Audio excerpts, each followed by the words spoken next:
But instead, this year I have been met with, it seems like, challenge after challenge.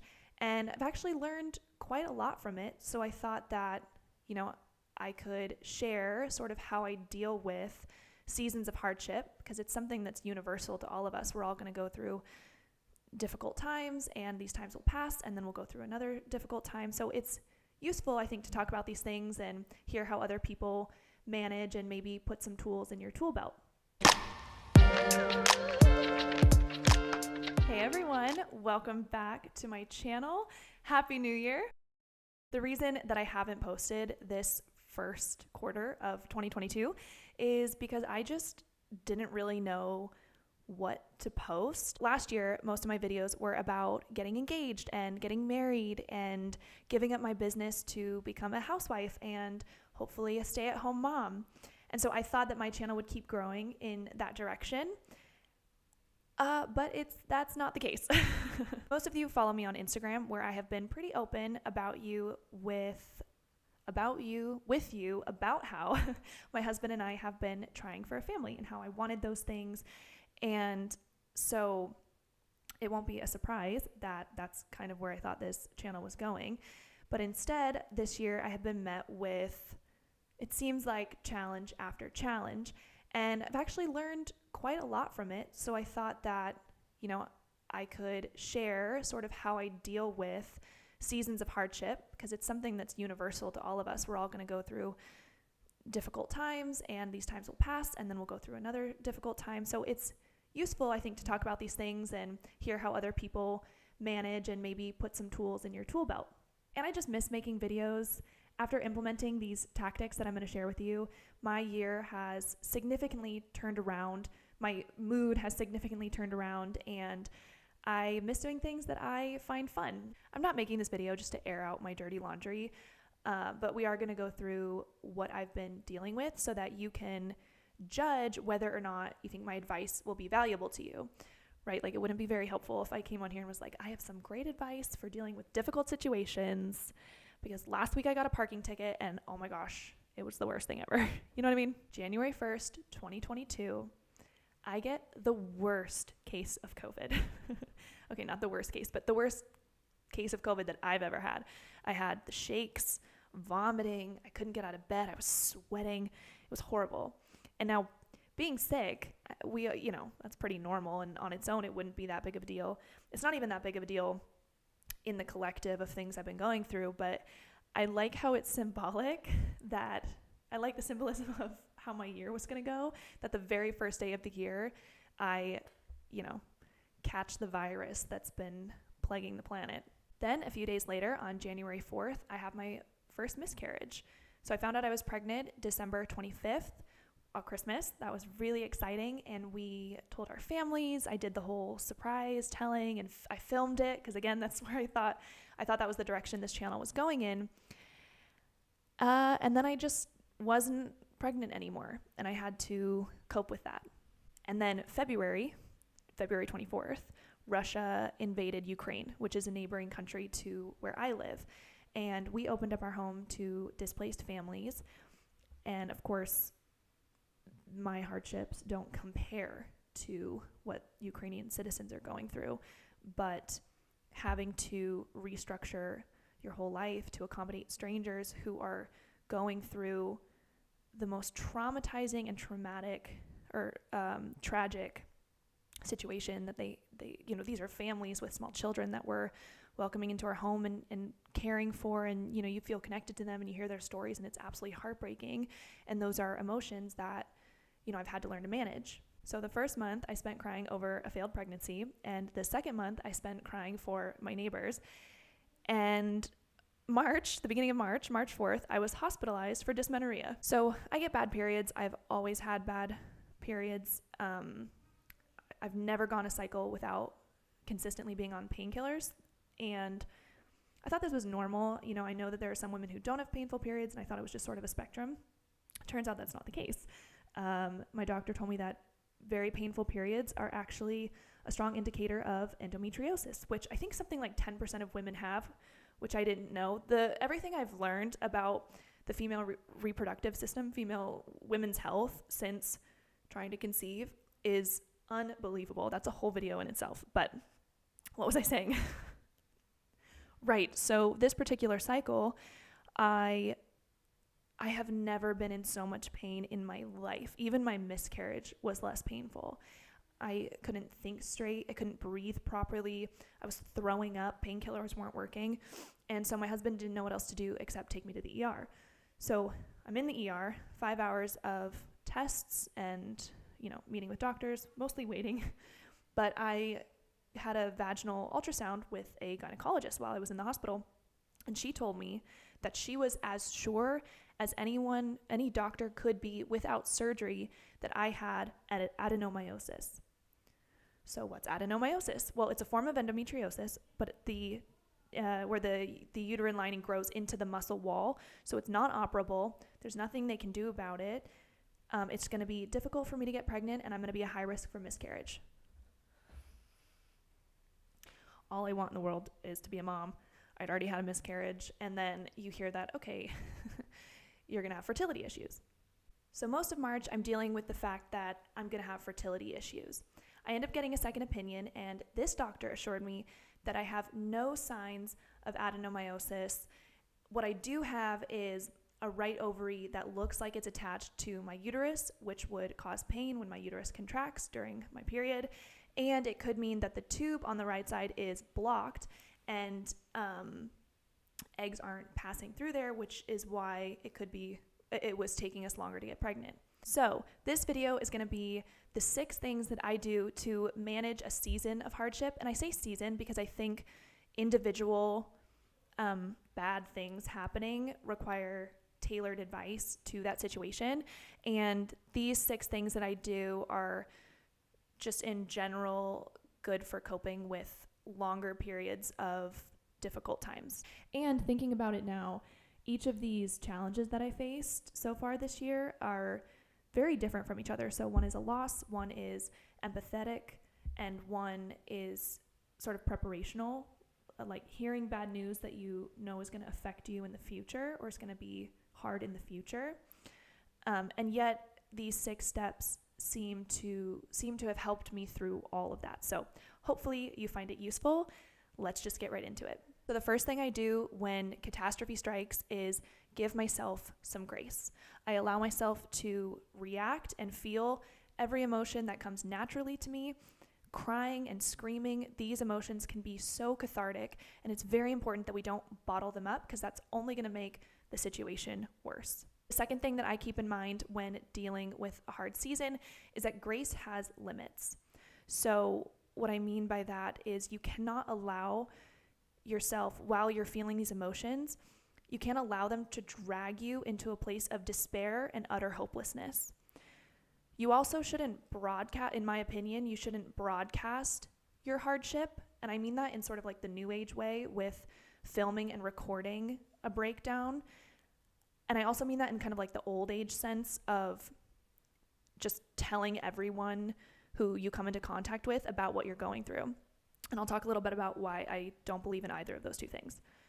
So in the new age sense, I don't think it's a good idea when you're going through a raw emotional moment to pull out your camera and film it, because you're never going to be 100% authentic when a camera's on you. It's just, no matter how well practiced you are, you're going to have a part of your subconscious that's worrying about what other people are going to think, how other people are going to react to it.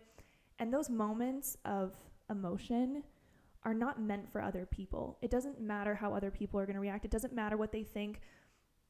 It's about you, and you need to have all your attention on yourself and just feeling those emotions and thinking about, what they mean to you and how you're going to manage going forward. I also don't think your future self, who has already overcome this hardship, is going to appreciate being constantly dragged back into it, because that video lives forever on the internet.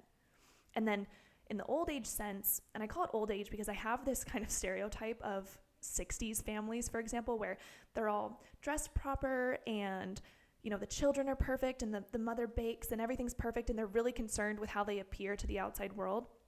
And obviously that's not what I mean. That's pretty unrealistic. But what they did have was a sense of privacy. And I think that there's value in that. It's important that you have a close knit group of people, of family and friends who you trust, who you can be vulnerable and honest with, who can help support you through this time. But there's also strength to be found in carrying your situation with grace, in the sense that you're not dragging everyone else around you into your sadness. Other people are going through different seasons of life, and, they are allowed to feel happy and excited about what's happening in their lives without having you make them feel guilty for it, or feel like they need to be less excited because someone in their life is going through something difficult.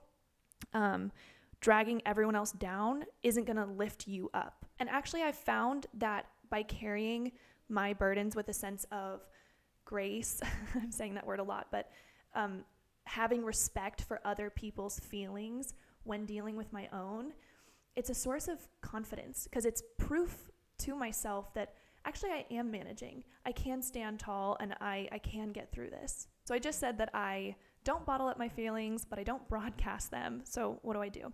And one of the biggest breakthroughs for me has been journaling. I cannot boast about journaling enough.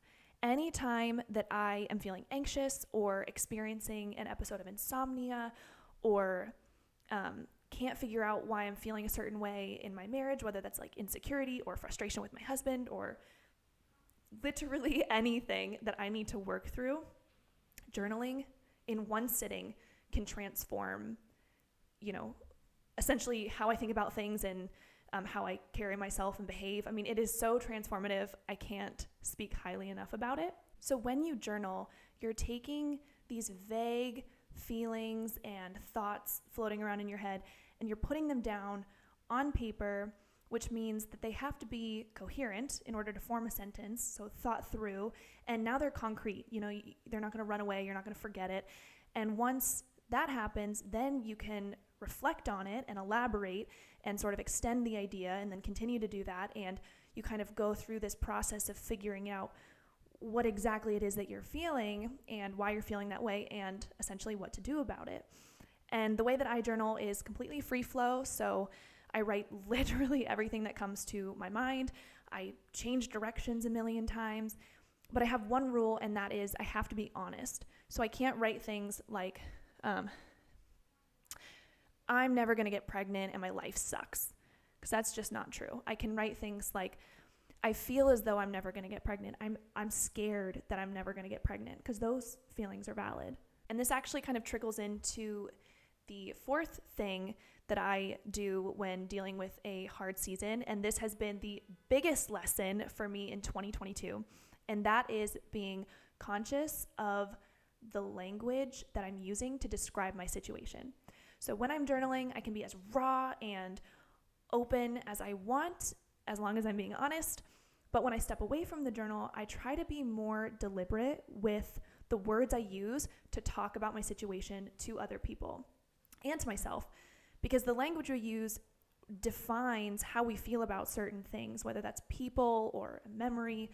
And so changing the way that you're describing your situation. For example, I was saying, this is the worst year ever. I'm having a terrible year. And fortunately, my husband reminded me how unproductive this language is. And it was sort of like an epiphany for me, because, I realized how true that was. So I started saying things like, this year is totally unexpected. It's not how I thought it was going to go at all. And it's probably going to be full of more surprises. And I'll say things like, this is the most important year of my life so far. And you can already hear the difference in the two women. The one woman who says, this is the worst year ever, it's terrible, she's in despair. But the woman who says, wow, this year is not going as expected, I'm having to deal with a lot. One woman is managing, and she is confident that although she's facing hardship, she is going to get through it. And saying things like, this is the most important year for me, allowed me to realize or see that without hardship, there would be no opportunity for growth, and growth is important. So this is a very important year for me. There's actually, as weird as it sounds, I found that there's a lot to be grateful for in hardship. I've had the opportunity to really develop myself and work on emotional discipline, and the things that have happened to me have allowed me to be more relatable to other women, so I can sympathize better with people and connect better with people. And even though comparatively this year is not as good as others have been, there's still so much good in each of my days. And moving away from this defeatist language moved those things out of my blind spot. Which moves us into the fifth thing that I do during difficult times, and that is practice gratitude. I think this is the key to a great life in general, but especially during hardship, gratitude can be a life raft. I would be spitting in the face of my loving husband, my caring family, and my supportive friends if I were running around saying that my life was horrible. Because how could it be with them in it? No matter how difficult or how many external difficulties I face, I have these people and these things in my life that I can retreat to for love and joy. And lastly, the last thing that I do, number 6, during difficult time, is handle my business. So there are always things you can do to make your situation a little bit better. And making your situation a little bit better is the first step to making it then a little bit better, and then a little bit better. So for example, I needed to seek medical guidance. I needed to rearrange my home and our routines so that we could allow a family to live here comfortably, but my husband and I could still operate effectively. I needed to step away from baby content online because it was hard for me to watch without feeling sorry for myself. So those were just steps and things that I needed to do to remedy my situation. And you need to map out what those things are and then execute. And right at the beginning, that might be something as simple as, I need to get out of bed today. I need to get dressed. I need to shower. I need to feed myself. And as you conquer these small feats, you'll be able to better manage the more difficult tasks. It is in doing these tasks that you move yourself away from total despair and hopelessness and towards getting back to a sense of joy and normalcy. So those are the 6 things that I do during hardship. I hope that these work for you if you try them. I hope that you're not actually going through a season of hardship, but like I said earlier, it's inevitable that difficult times will come. I live a very privileged life. Chances are that you do as well if you're watching this on a MacBook at home in your warm apartment. But that doesn't mean that you're not going to face difficulty, and that doesn't mean that your feelings aren't valid. So again, I hope that this video will be helpful to you in the future. If you have anything that you want to add or disagree with or ask, leave that in the comment section below, or you can DM me over on Instagram. It's my favorite app. I love connecting with you guys over there. I am going to be posting weekly. It's not going to be the content that I thought it was going to be for now. I think I'm going to make a video about my experience having a miscarriage. I learned so much from that. It wasn't until I had my miscarriage that I realized how common they are for women. And I think that discussing these topics, women amongst women, it's super helpful, and I think it's important. If there's any video that you want to see from me, please let me know, because I'm excited to be back and filming. Other than that, I hope you have a wonderful day, and I will see you in the next one. Ciao.